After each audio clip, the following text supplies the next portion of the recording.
Diz assim o Senhor, Evangelho de João, capítulo 19, versículo 30. Quando Jesus tomou o vinagre, disse: está consumado.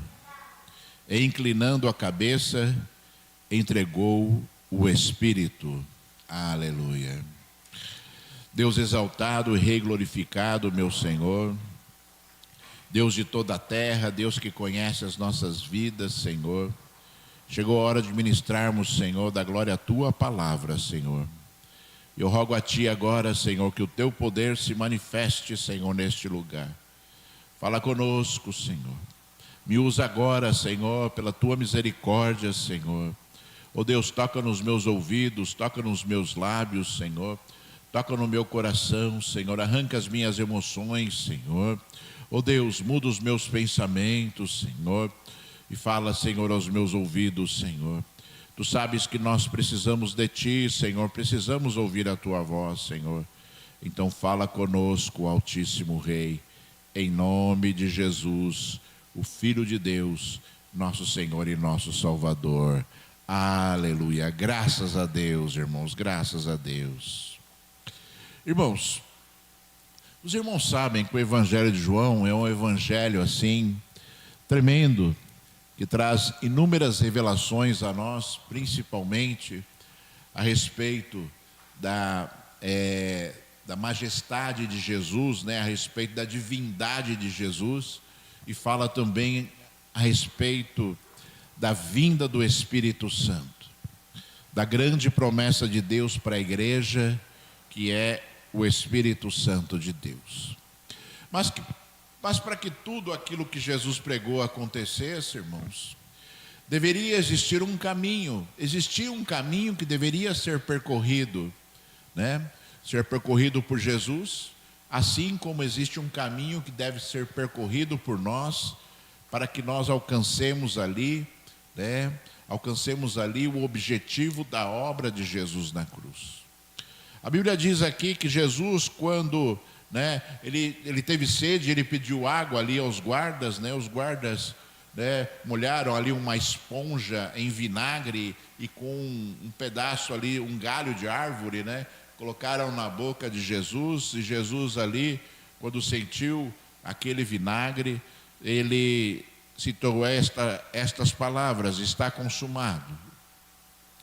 E quando Jesus falou está consumado, na verdade ele estava dizendo que uma obra havia sido concluída, que um objetivo de Deus, mais uma vez neste mundo, havia sido concluído. E muitas pessoas às vezes olham para Jesus e olham para a obra que Jesus fez, não conseguem compreender, né, por que essa obra deveria ser feita. Deus, nós ministramos aqui já hoje, né? Deus tem poder para dar vida e tirar vida. Deus tem poder para estabelecer reis e tirar reis, conforme diz a sua palavra. Deus tem poder para dar sabedoria, Deus tem poder para dar conhecimento, Deus tem poder para fazer qualquer coisa neste universo. A Bíblia diz que Deus estabeleceu todas as coisas que nós conhecemos, inclusive firmamento, né? O universo todo, as regras, né? As regras do nosso sistema solar, tudo foi estabelecido por Deus e tudo funciona de forma perfeita. E aí você olha talvez, né, para aquilo que Jesus fez, e você talvez pense assim, ou talvez as pessoas pensem, se pensam, né, de alguma forma nas coisas que são de Deus, do porquê que a obra de Jesus tinha que ser feita. Se Deus tem todo esse poder, por que a obra de Jesus tinha que ser feita, se Deus, né, que criou todas as coisas, poderia fazer qualquer outra coisa? E a resposta é muito simples, irmãos, e você deveria saber. Quando você olha para essas palavras de Jesus, o sofrimento todo dele, né? Que ele teve que vir à terra, nascer como homem, crescer e aos 30 anos de idade começar ali a proclamar palavras que nunca foram ditas ao homem, embora Deus revelasse ali através dos profetas inúmeras coisas ao homem antes de Jesus nascer, né? Mas Jesus revelou palavras e coisas que nenhum homem havia dito isso antes. E os próprios soldados que uma vez foram enviados para prenderem Jesus, quando começaram a ouvir a pregação de Jesus, não o prenderam e voltaram para os sacerdotes perguntaram: cadê o homem? E eles disseram assim: nós nunca ouvimos um homem falar como este homem fala.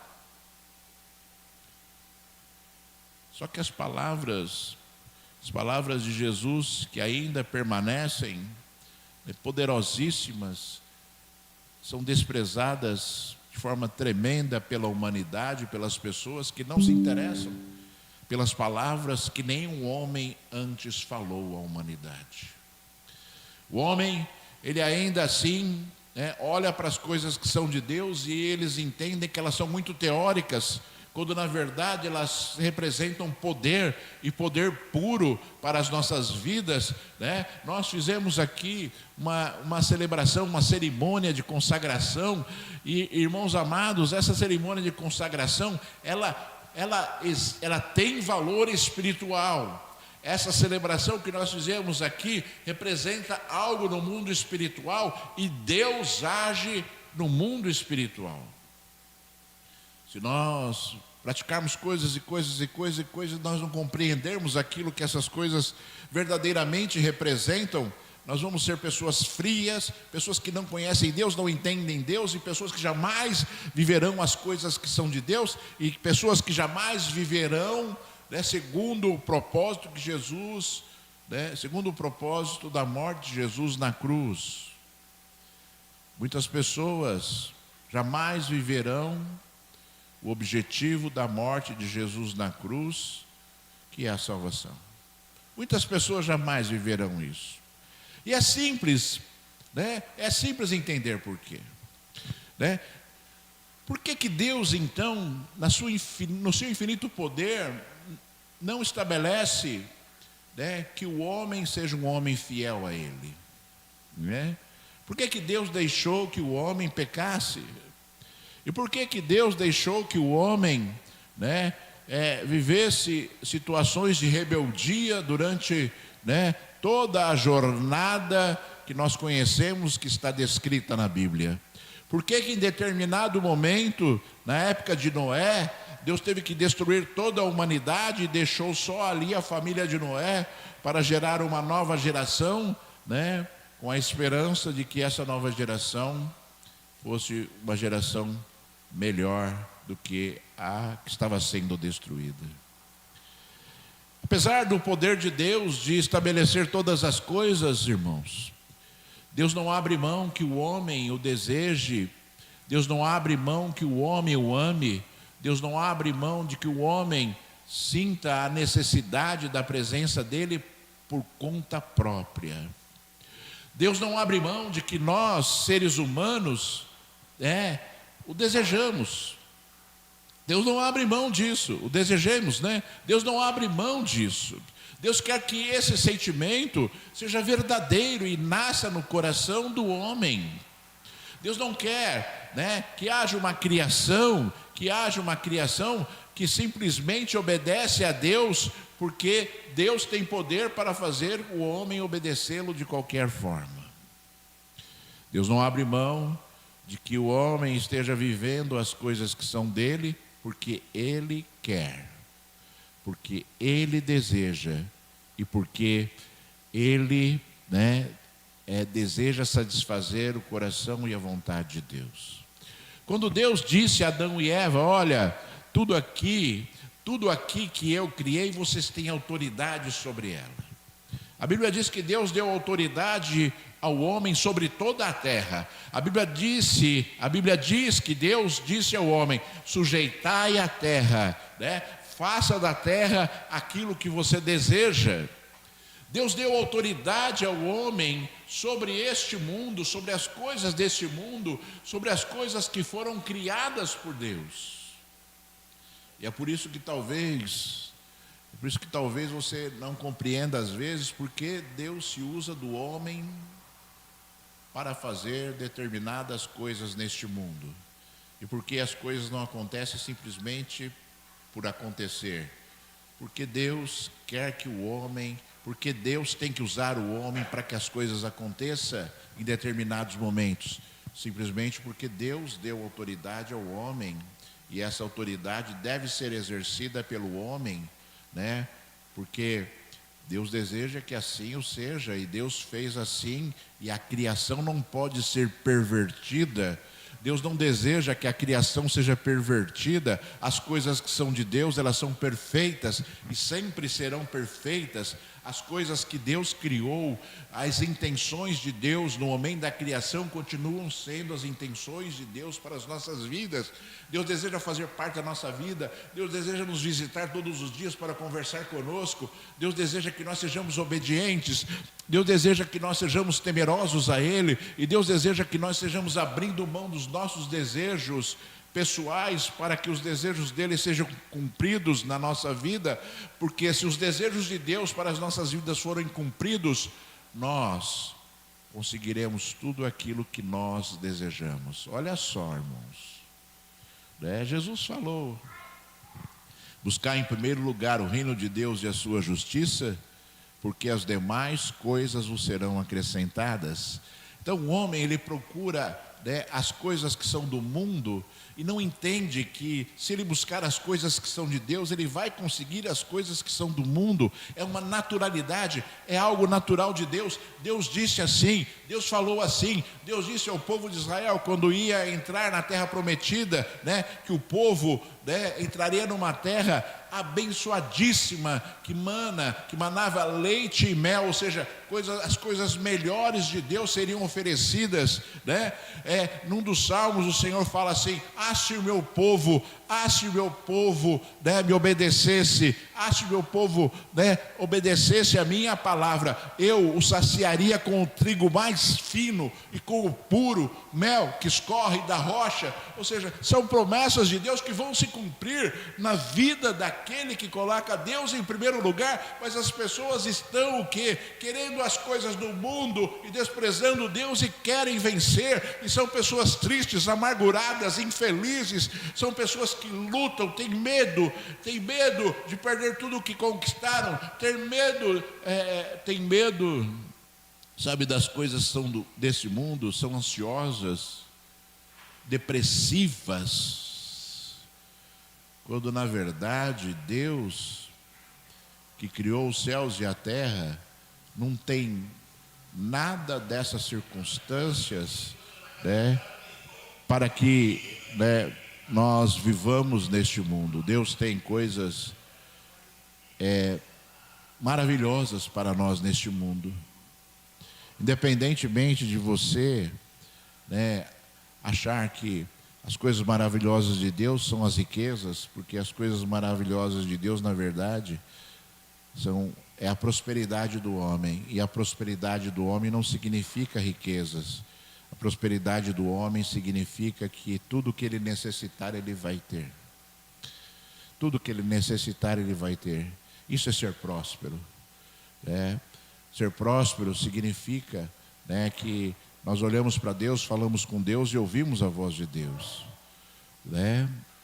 E quantas vezes, sabe, essas coisas todas se perdem na vida do homem, e o homem acha que é autossuficiente, que pode viver sem Deus, quando Jesus falou, sem mim vocês nada podem fazer.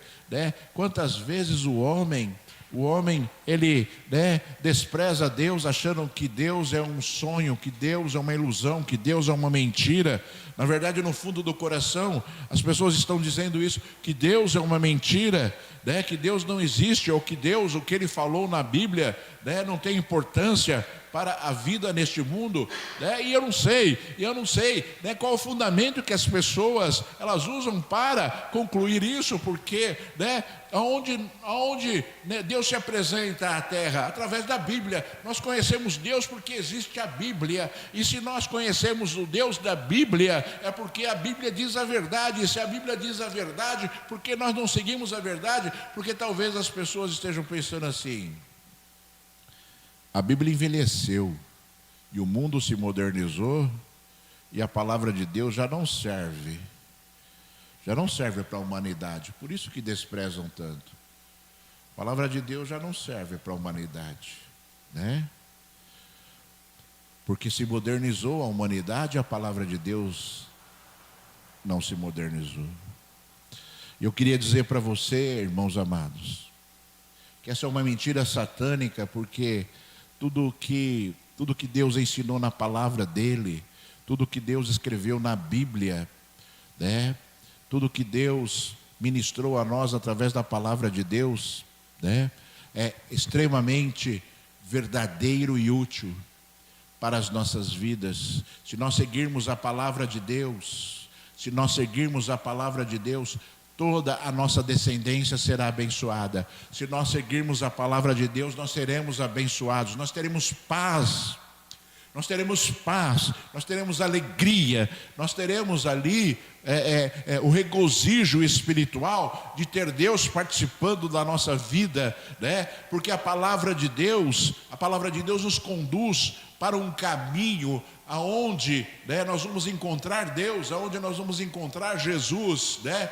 A Bíblia, ela revela assim a nós. A Bíblia chama a palavra de Deus de verdade. A Bíblia chama o Espírito Santo de Espírito da verdade. Jesus, né, se autodenominou, né? Eu sou o caminho e a verdade e a vida, né?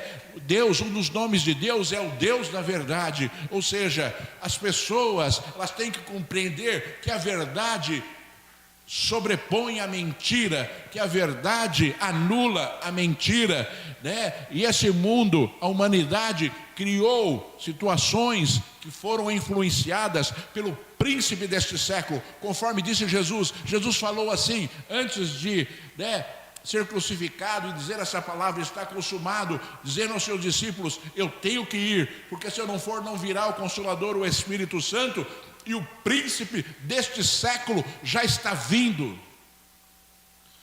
Ou seja, né, o príncipe deste século influencia, assim como influenciou Adão e Eva a pecarem, né? Porque como você sabe, né, e já foi dito inúmeras vezes nessa igreja, não é o diabo que peca, ele já pecou, foi condenado, foi lançado do céu, fulminado do céu.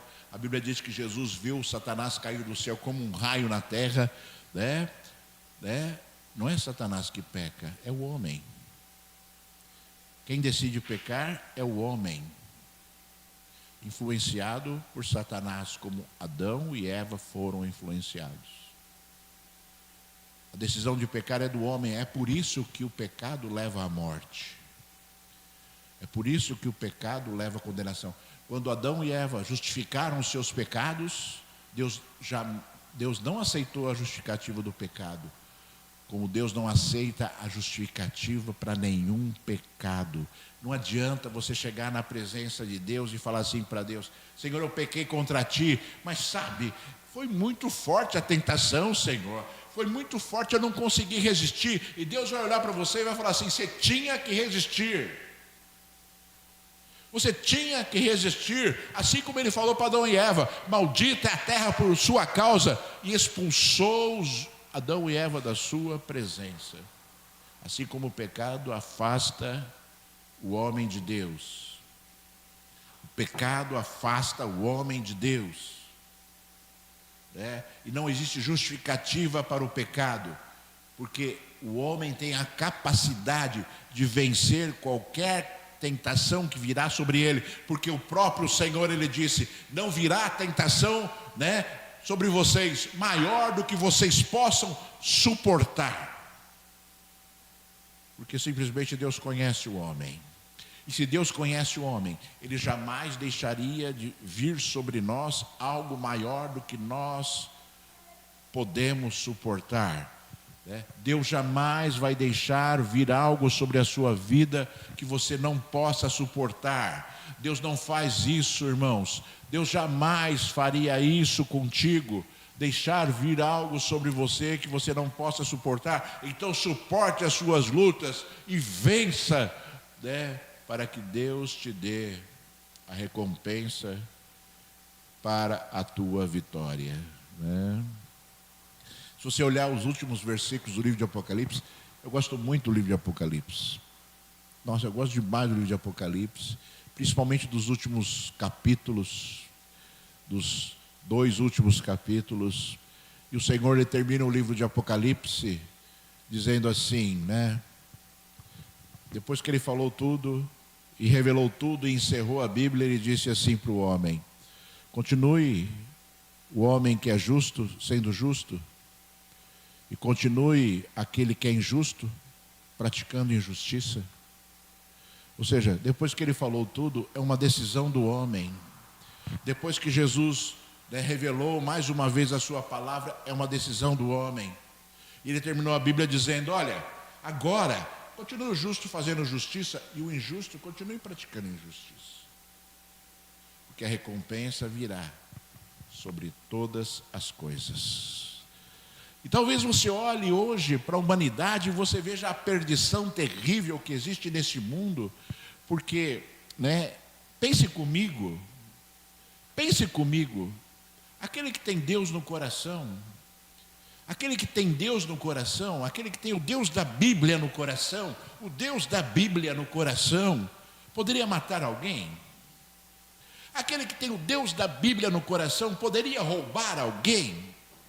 Aquele que tem o Deus da Bíblia no coração poderia enganar alguém? Poderia fazer isso? Aquele que tem Deus no coração poderia fazer isso? Não poderia. É porque as pessoas não têm Deus.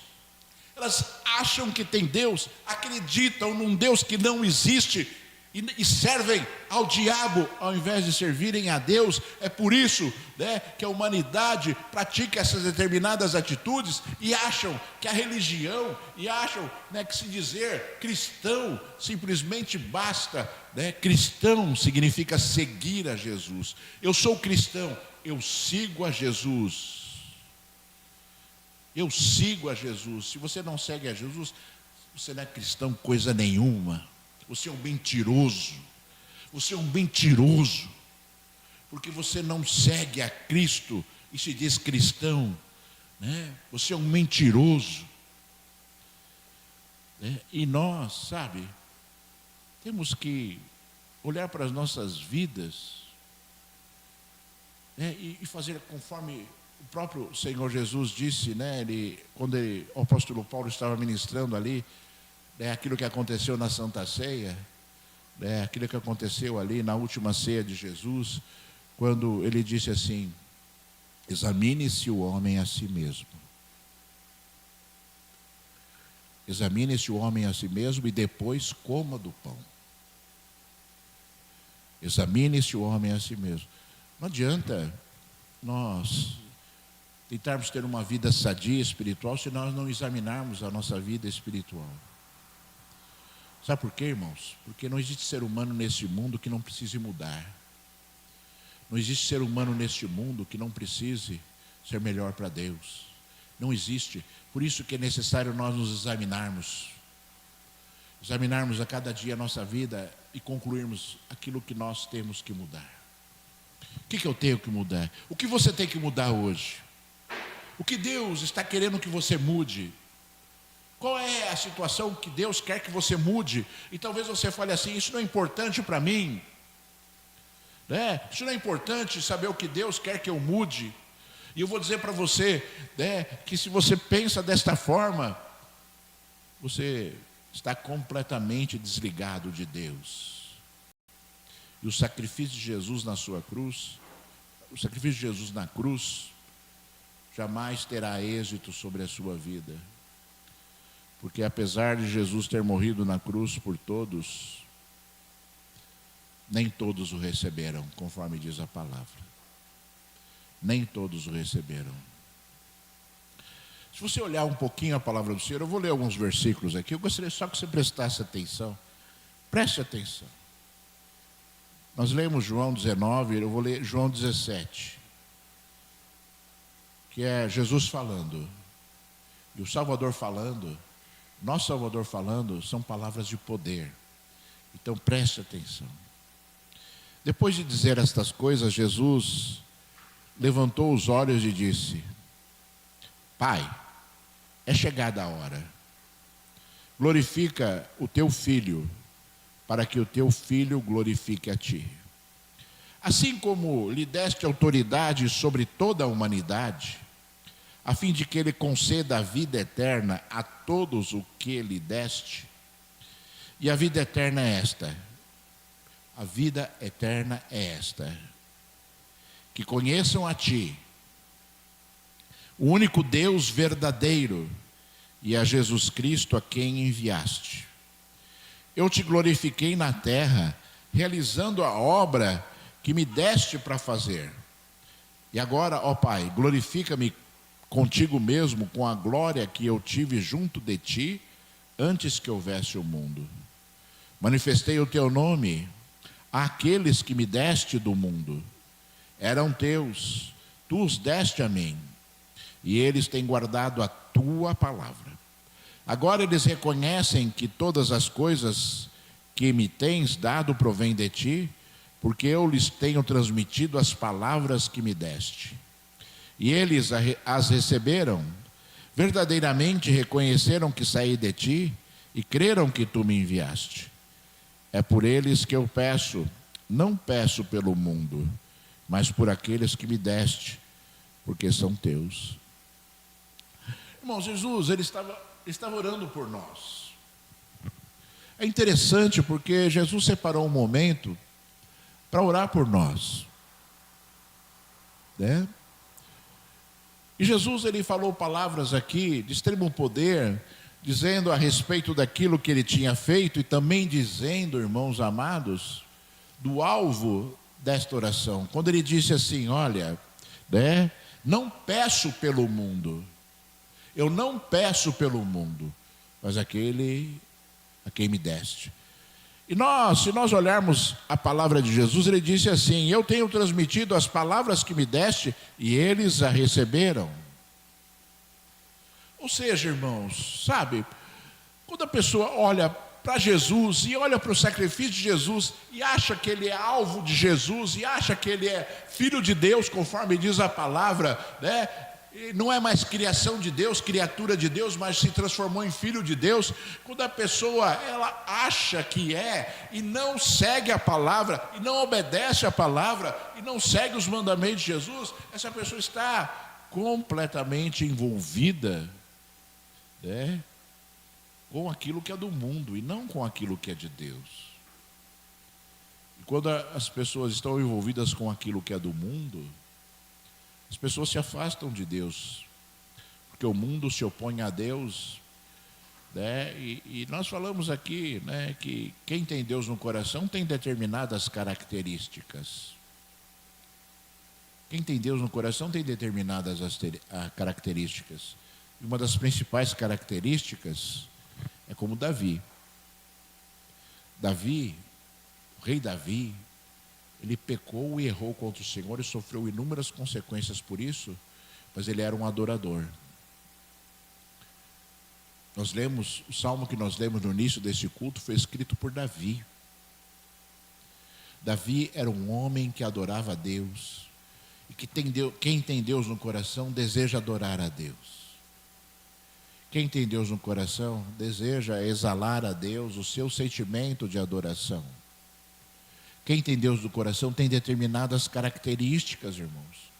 Não é possível você achar, né, que porque você não mata, rouba, né, que você é uma pessoa, né, de Deus, né? Porque ser uma pessoa de Deus pressupõe amar a Deus sobre todas as coisas. Eu sempre falo que esse versículo da Bíblia, que o próprio Jesus Cristo falou, que nós temos que amar a Deus sobre todas as coisas, e o próprio Deus falou também, vai levar muita gente para o inferno, porque não cumpre o principal mandamento de Deus. E as pessoas às vezes olham para esse mandamento e acham que o amor de Deus é suficiente para elas serem salvas. Assim como o amor de Deus não foi suficiente para Adão e Eva permanecerem na presença dele e serem salvos, é assim na nossa vida também, porque o amor de Deus é representado pela obra de Jesus. Ele enviou o seu único filho, e a Bíblia diz que todas as coisas do mundo foram criadas por Jesus e para Jesus. No momento da criação, João falou, no capítulo 1 do Evangelho de João, ele falou que todas as coisas foram criadas por ele e para ele, né? Mas as pessoas, sabe, elas persistem em tentar encontrar Deus do seu jeito. Deus conhece o meu coração. Deus conhece o meu coração. Deus conhece tudo da sua vida. Inclusive a tendência pecaminosa, inclusive a falta de compromisso com Deus, inclusive a falta, de um sentimento de busca a Deus, de adoração ao Senhor. Deus conhece tudo isso. Deus conhece aquilo que você podia fazer e que você não faz.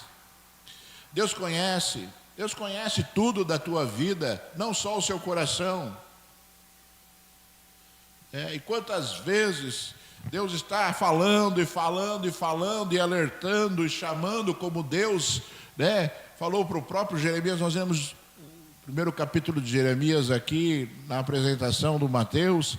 Quantas vezes Deus disse através de Jeremias palavras de alerta, e ele disse assim, para Jeremias: fale.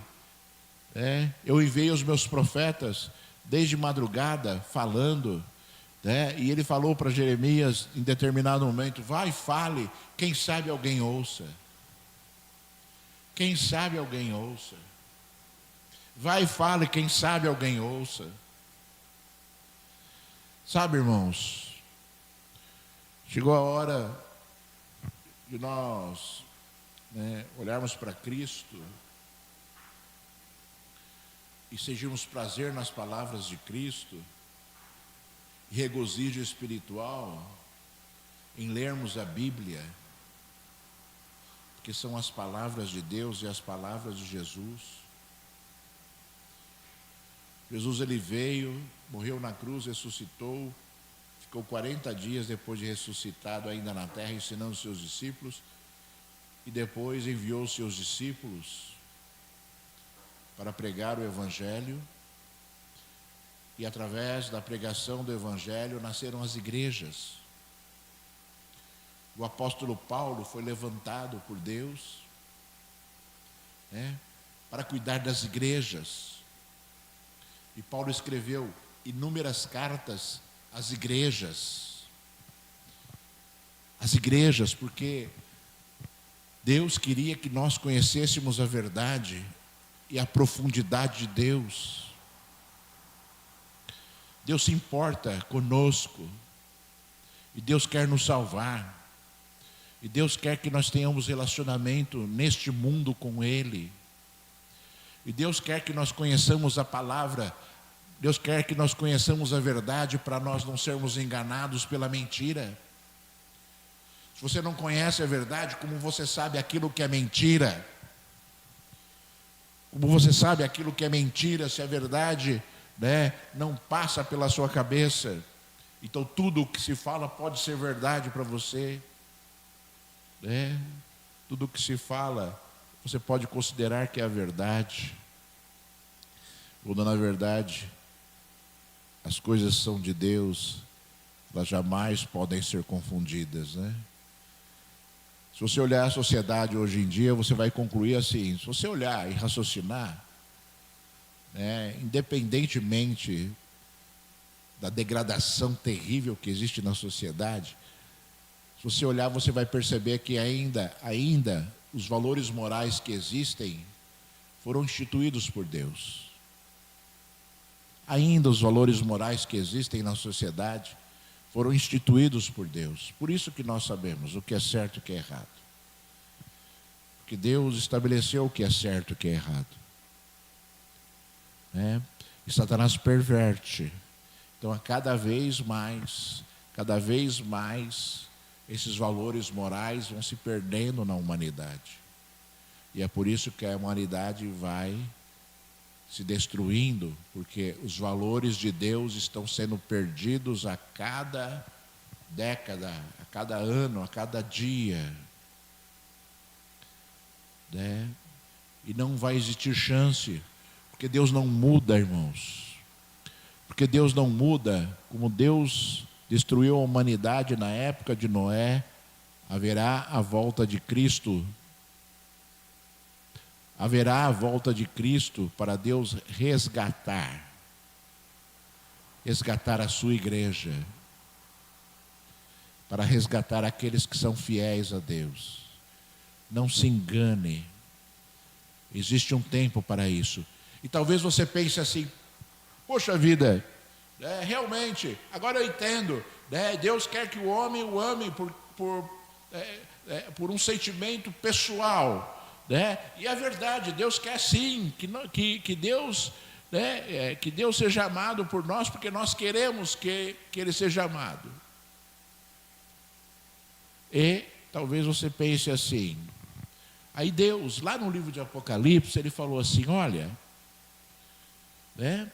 haverá um novo tempo, onde as primeiras coisas se passaram, e Deus faz nova todas as coisas. E Deus fala assim: e lá não haverá doença, e lá não haverá corrupção, e lá não haverá pecado. Aí talvez você pense assim: mas por que tudo isso? Por que Deus já não fez assim? E por que vai ser assim? E por que então Deus não criou desse jeito? Vai ser assim, irmãos, porque aqueles que vão alcançar a salvação provaram a sua fidelidade a Deus neste mundo. Provaram que amam a Deus acima de todas as coisas neste mundo. Esses vão ser aqueles que vão formar, um novo tempo no céu. Porque já provaram a sua fé, venceram a tentação, venceram as lutas, venceram, tudo aquilo, todas as dificuldades deste mundo, e colocaram Deus à sua frente. Esses provaram a sua fé, e são chamados, por Deus no livro de Apocalipse, daqueles que foram lavados pelo sangue do Cordeiro, estão vestidos de branco. Como já provamos a nossa fé,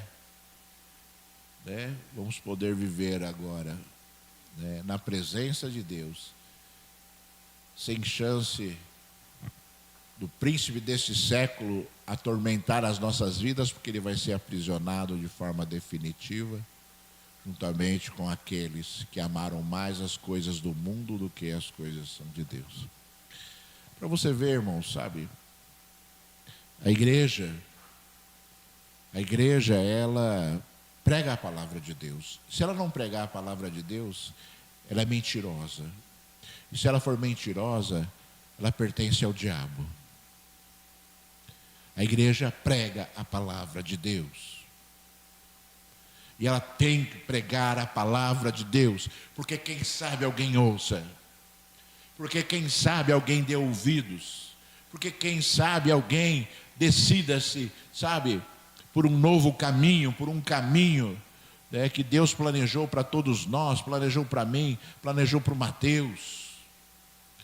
Como eu falei já aqui, existe um propósito de Deus único no nosso nascimento, que é a salvação. Todos nós fazemos parte desse propósito de Deus, que é a salvação, independentemente dos outros propósitos, Uns vão ser médicos, outros vão ser pastores, outros vão ser evangelistas, missionários, outros vão ser dentistas, outros vão ser mecânicos, qualquer que seja, o objetivo de Deus, cientistas, Nós temos um propósito comum nas nossas vidas, que é a salvação. Nós temos esse propósito. Cuidemos bem dele.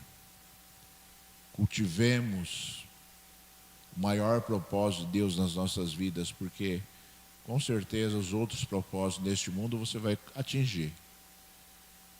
Porque Deus vai cuidar para que você atinja. Deus vai cuidar. Deus vai cuidar. Deus vai cuidar de você. Satanás não vai poder contra você. A Bíblia diz que ele se levanta para cair contra nós. A Bíblia diz que nós somos mais do que vencedores em Cristo Jesus. A Bíblia diz que Deus estará conosco todos os dias, até a consumação dos séculos. A Bíblia diz que, ainda que seja possível uma mãe que amamenta o seu filho abandoná-lo, ainda assim Deus não faria isso conosco jamais. Sabe, inúmeras palavras de Deus, que muitas vezes não são suficientes, que não são suficientes para o homem se voltar para Ele. Sabe? Às vezes eu olho as coisas assim do mundo, eu fico muito triste. Sabe, irmãos, parece que não, mas parece que a gente vive num mundo diferente, não.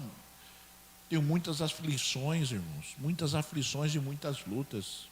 Talvez você nem imagine quantas são.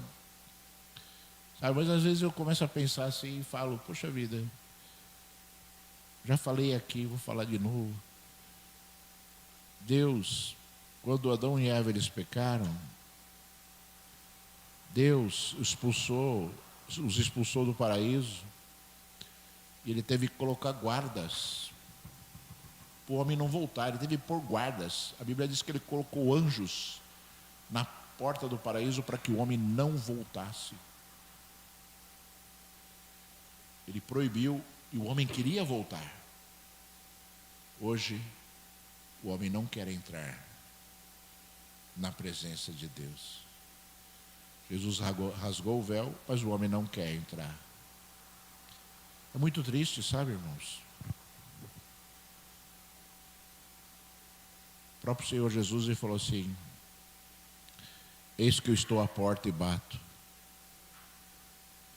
Se alguém ouvir a minha voz e abrir a porta, eu entrarei e cearei com ele, e ele ceará comigo. A todo instante, sabe, Jesus expõe o desejo dele, mas as pessoas não querem. As pessoas não querem. Só que um dia, que pode ser o dia da nossa morte, ou o dia da volta de Cristo, ninguém sabe o dia que vai morrer, não haverá mais chance. Não haverá mais chance. Talvez as pessoas estejam olhando assim, não, eu vou morrer com 90 anos. E talvez Jesus esteja dizendo assim, louco, e louco, ainda hoje pedirão a tua alma. E o que você terá para oferecer em troca da tua alma? As pessoas estão vivendo num mundo de ilusão e estão se esquecendo de que o verdadeiro mundo é o mundo que Deus estabeleceu. Que você nesta manhã se alegre em Cristo e que você quando Jesus falou está consumado, você se alegre de forma profunda, porque é por causa desta obra, né? Por causa daquilo que aconteceu segundos após esta palavra, que nós podemos estar aqui hoje. Se alegre, né? Não se entristeça com aquilo que aconteceu com Jesus na cruz, porque Ele não está mais lá. Ele não está mais pregado, Ele não está mais lá, né, machucado, Ele não está mais lá humilhado, né? Muito pelo contrário, Jesus está conosco todos os dias, até a consumação dos séculos. Eu vou orar por você agora, que Deus fale melhor ao seu coração do que as minhas palavras, porque as palavras de Deus são sempre melhores, em nome de Jesus. Deus Todo-Poderoso, meu Pai, Deus de Abraão, Deus de Isaac, Deus de Jacó, Papai, chegou a hora, Senhor, de nós, Senhor Deus Todo-Poderoso, buscarmos a Ti, Senhor, de nós, Senhor Deus Todo-Poderoso, mais uma vez colocarmos diante de Ti as nossas vidas, Senhor, nosso coração e a nossa mente, Senhor. Pai, em nome de Jesus, eu rogo a Ti agora em favor da Tua igreja, Altíssimo. Revela-te, Senhor. Revela-te a este povo, Senhor. Revela-te a esta igreja, Senhor. falando muito melhor ao coração deles, Senhor. Ó Deus, manifesta-te com poder e graça sobre estas vidas, Senhor, dando, Senhor, óleo precioso, tirando as tristezas, as angústias, as aflições, Senhor. Tu és Deus para operar milagres aqui, curar o enfermo, Senhor. Tu és Deus para, Senhor, de toda a terra, Pai, ministrar algo novo e grande sobre estas vidas, Senhor da glória, Pai. Sobre estas vidas, Senhor. Pai, em nome de Jesus Cristo, meu Senhor. Em nome de Jesus, Senhor. Eu rogo a Ti, Senhor, que cada vida que aqui está, Senhor, seja levada ao Teu encontro mais e mais, Senhor. Mais e mais. Cada vez mais experiências contigo. Cada vez mais revelações de Ti, Senhor da glória, Pai. Cada vez mais poder que vem de Ti, Senhor Deus Todo-Poderoso, Pai. Pai, ora em nome de Jesus, meu Senhor. Para, Senhor da glória, Pai, que neste momento, nesse instante, o Teu óleo precioso seja derramado. Que as cabeças aqui, Senhor, recebam de Ti a Tua unção e a Tua graça. Em nome de Jesus. Papai, eu abençoo Tua igreja, o Teu povo, para a glória de Ti, somente para a glória de Ti, meu Senhor. Aleluia, graças a Deus. Deus seja louvado.